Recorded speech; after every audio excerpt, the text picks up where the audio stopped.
Hello, everybody. Welcome to another episode of Montekristo podcast. Today, our guest is Mr. Bob Frady, co-founder of a company called Property Lens.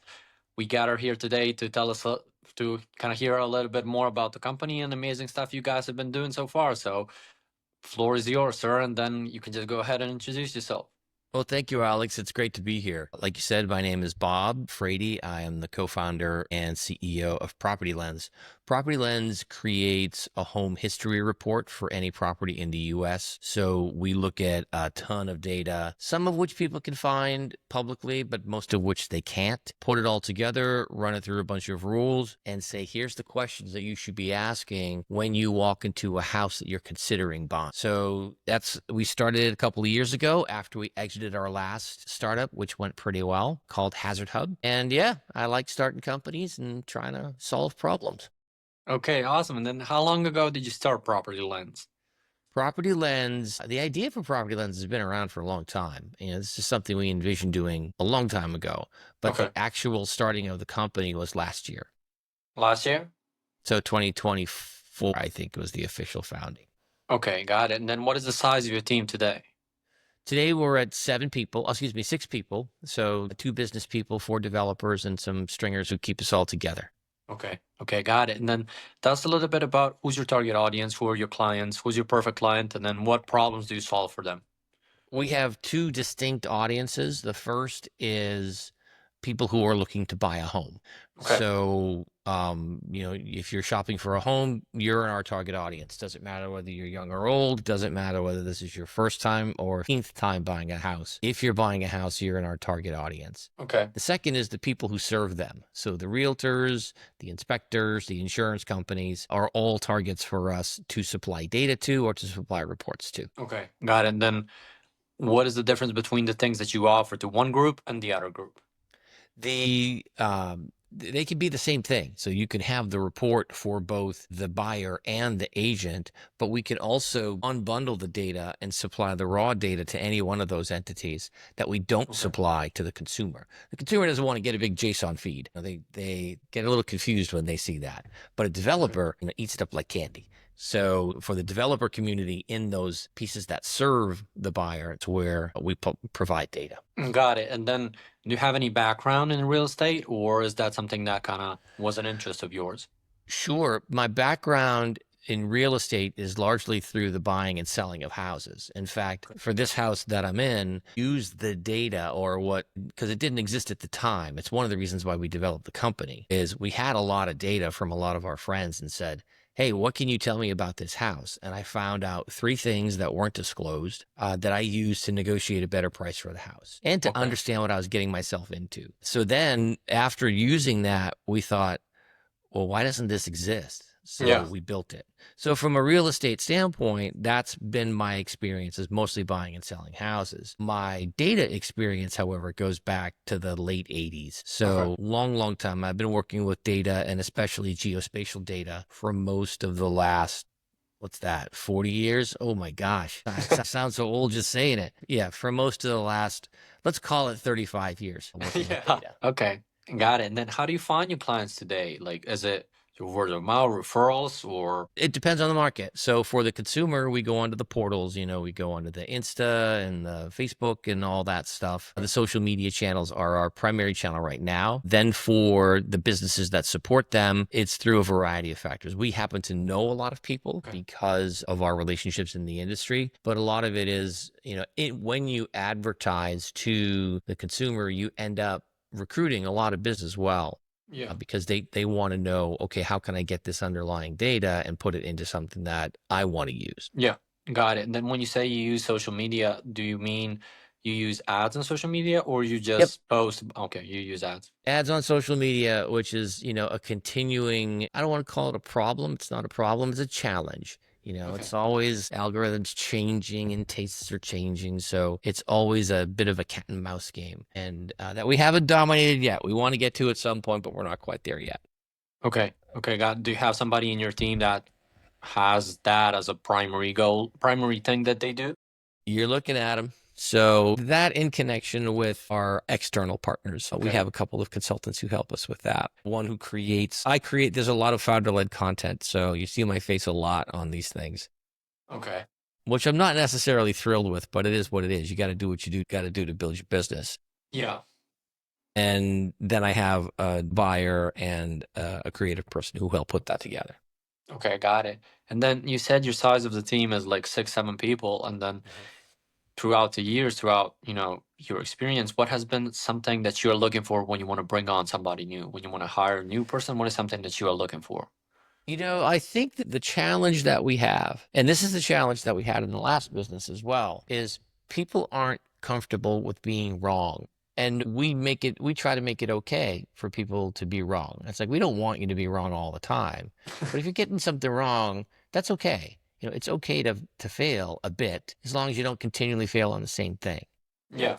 Because we look at it like, if you're not failing, that means you're not trying enough edgy stuff. Yeah. So you're not trying to answer the questions that are difficult to answer. And that's really a mentality that my co-founder and I bring to the table, but it's really hard for a lot of people to accept, because in other companies, especially if they come from a governmental agency, Okay. they Yeah. are punished for being wrong rather than rewarded for creating new things. Yeah. So that's the one thing that we always look for, is how comfortable are you with the fact that we might not know the answer, but we're going to go in there and try to dig it up, and it's going to take some fits and starts to get there. It's really a hard thing to do, and a lot of it you end up just coaching your way through it, but it does take a while to find that right person. Then the second is, what skills are you bringing to the table that we Okay. need? It's like, I'm not going to hire somebody just because they're a nice person. They have to have the skill set that we need to move forward. But that said, I don't want to work with people who I don't like. So if somebody's a jerk, then I don't want to hire them. And that's a key part of how we want to grow the business, is finding good Okay. people who do things that we need, who are comfortable with the insecurity of both the startup and the fact that you're going to be wrong a lot before you're right. Okay, got it. Sounds like it's very challenging to kind of gather all those three into one person and find them. Oh, yeah. Yeah. It's more challenging than I had ever anticipated. It dawned on me about halfway through my last company that, it's really difficult for people you can tell them all day long, it's okay, it's okay, it's okay. And then, when things turn sideways, you can't turn around and then say, well, then you're wrong for being wrong. You have to be consistent in your management, and you have to be consistent in your approach. And so a lot of that part of the puzzle, we end up coaching up people rather than, we try to find it, but it's really hard to find in an interview process. You could ask them and everybody goes, I'm great with it. And then you put them, you're like, I can swim across that river. And then, they can't. So it's a challenge, but it's one that we try to cover from a management standpoint rather than just a personality inventory standpoint. Got it. And then from your experience, were people kind of quick to adapt to that kind of a mindset and that kind of a space, or they kind of needed more time? It depends on the person, but primarily they need more time. And a lot of times what will happen is people will over generate support for what they're doing. Like, they'll too much documentation or too much, perfection in code, because they're so afraid of being wrong. It's like, it's code, man. You change a couple lines and it does something else, so let's not get too excited here. Yeah. But it takes more time than you would even think. People say it all the time. Yeah, I'm comfortable with that. And then they're not so comfortable with it. It's okay though. It's okay. We get them there. It takes about 6 months to get them there. Okay, got it. But how helpful were referrals for you? Meaning that you had multiple businesses, you know a lot of people, so I assume a lot of people were referred to you and said, this is a good guy, this is a good, they have a lot of skills, and then they can kind of produce for your team. How helpful was that for you? Very helpful. In fact, the first 4 people we brought on were referrals from my own network. I know that I'm not always I know what kind of a person I am to work for. And it takes a certain type of person to accept that. I mean, I'm not bad. I don't yell or anything like that. Yeah. It's just, I think of a lot of different things at the same time, and I hold a lot of different ideas simultaneously. And you need to have people who can understand that and then pick up those ideas and actually execute on them. So that's you need to have people who can juggle. Got it. So the first round of pickups were certainly people who were referral, and will continue to be referrals probably for the next 2-3 generations of hires. Okay, got it. And then what I like to ask people that come on is that if I were to give you like a magic wand and you can just snap your fingers and then resolve something within your business, that can be having more clients, having more time for yourself, some internal process of whatever it is, what would that be for you? What would that easy fix be for you? help me to solve the conversion riddle. We get tons of traffic. Converting that traffic into paying customers is a dance that we continue to do. If somebody could solve that problem for me, then I'd be a very happy guy. Okay, and then what are the current strategies that you try to use kind of to solve that? Yeah, just testing. When you build a product, you have the idea that this product is needed in the marketplace. And every time we show this product, the people are like, wow, that's crazy. I didn't even know that existed. I'm surprised it hasn't existed. The feedback is overwhelmingly positive. But getting people to do new things is always a trick. Or a process. So we just continue to test. But you're always limited to the fact that the report's not going to change. Like you can maybe chop it up into pieces and sell different levels and all that stuff, but your thesis doesn't change. So you have to experiment a lot around that same thesis to try to get people further down the funnel. Got it. And then were there any like strategies that were better than the rest? Do you have a strategy that you utilize now? Do you feel like, this is it, we got it figured out, or is it something that you still need to work for in the future? It's something we still need to work for. I don't know if you ever really get it, because sometimes you get it and then it goes. But no, we haven't gotten it yet. What we are seeing is that, founder-led explainer videos do better than static ones. Yeah. Which means I have to cut a lot of content. And it's like, jeez. It's like, it's all right, let's go. It's very, very backyard-oriented marketing. Let's go in the backyard and film some content. I'm like, okay, let's go. It works, but it's something that we will continue to test into to find out other ways to generate traffic that we need. Were you doing the same thing for your last businesses, or that's something new for you, kind of to go and just create content? So I created all the content for our last business, almost all the content for our last business, but it was very focused on the B2B market. Okay. So LinkedIn was our primary social media channel. People don't think of LinkedIn as a social media channel, but it is. And we've got good followers there. And I would publish a lot of content from our last business focused around desired business outcomes. Yep. And so we still do some on LinkedIn, but it's not our primary audience. Yep. So, that content tends to be a little softer. Here's startup experience kind of a thing, or here's the thing that we learned doing this, which is great. But yeah, I generated most of the content last time because I like working with numbers and I like the patterns and I like the data. So it's fun for me to generate data-based content. The visual content, we didn't have a lot of that last time. So we didn't have a lot of me smiling at the camera like, hey, look at data. Yeah. And now it's a little bit more of that. And that's I never wanted, as Tupac once said, all I want is money, F the fame. So, it's like, I don't want people, but it is what it is. You got to do what you got to do. And it's interesting. It's certainly interesting. It is. Okay. And then tell us a little bit about what do you think about, this new thing, AI, and then are you utilizing it in your business? And then what are your thoughts on generally how it's going to expand and develop in the future? I think that AI is the most interruptive technology that we've seen come along probably since the browser, where all of a sudden something comes along and it's bam, things are now different. And so how people use AI and how much smarter AI gets is something that will be interesting to see how it develops. The nightmare scenario is that AI gets smart enough that you can put it into one of those robot dogs and kill everybody and overtake the world with robots. It's like Skynet's just late, it's not that far away.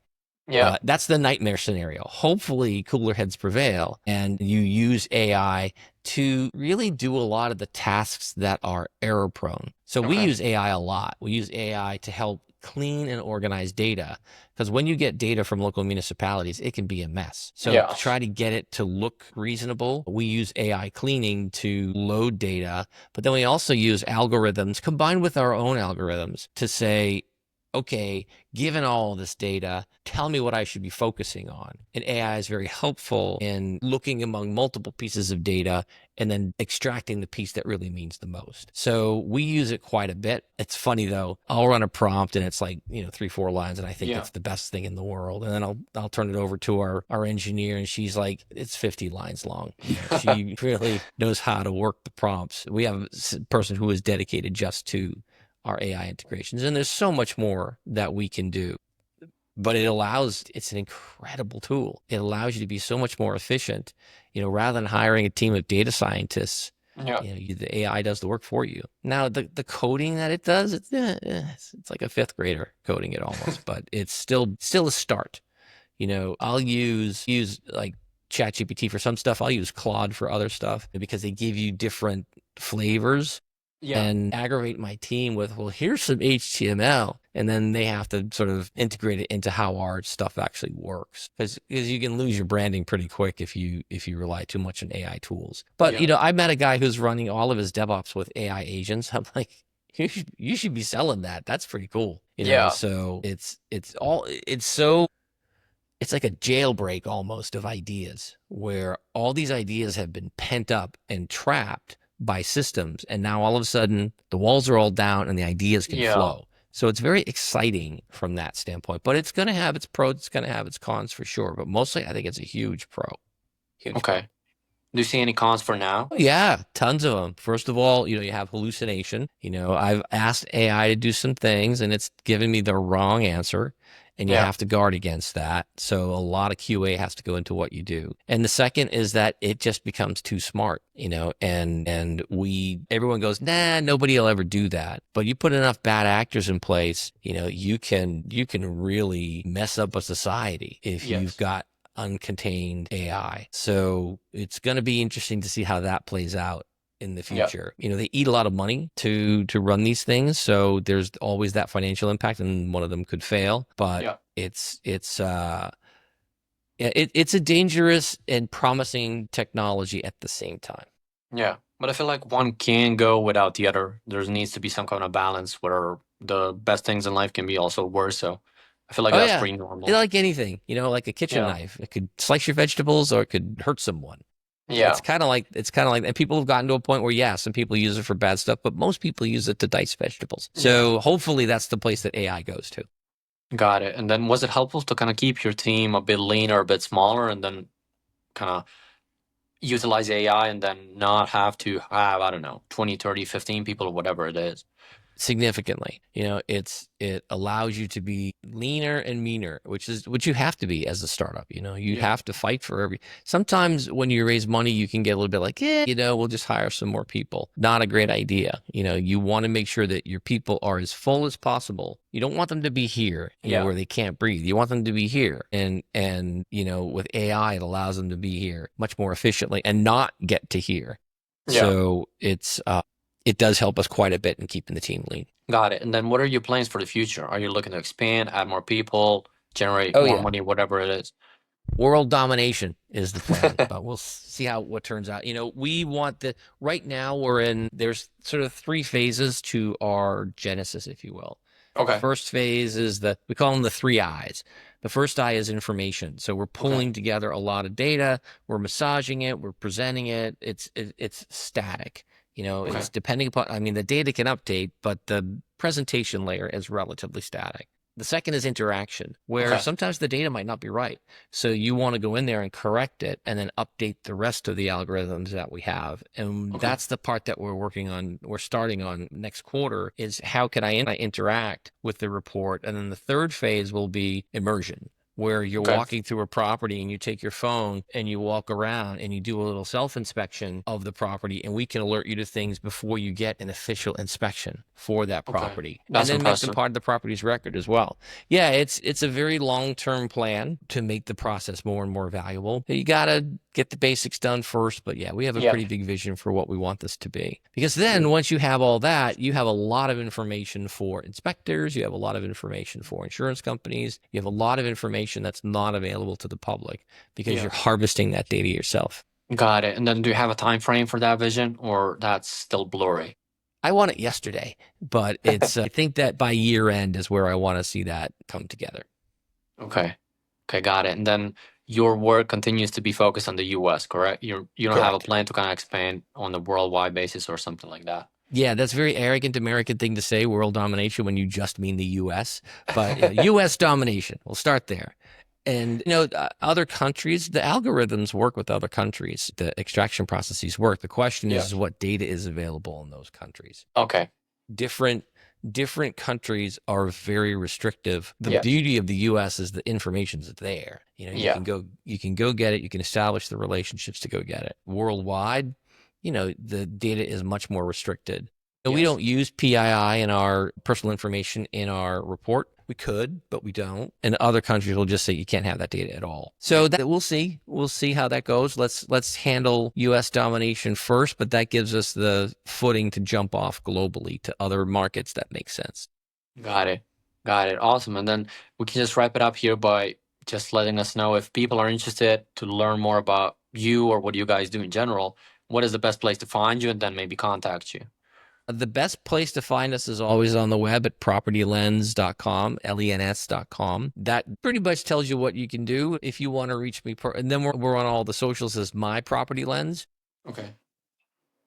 And if you want to reach me personally, it's bob at propertylens.com. I'm always happy to talk.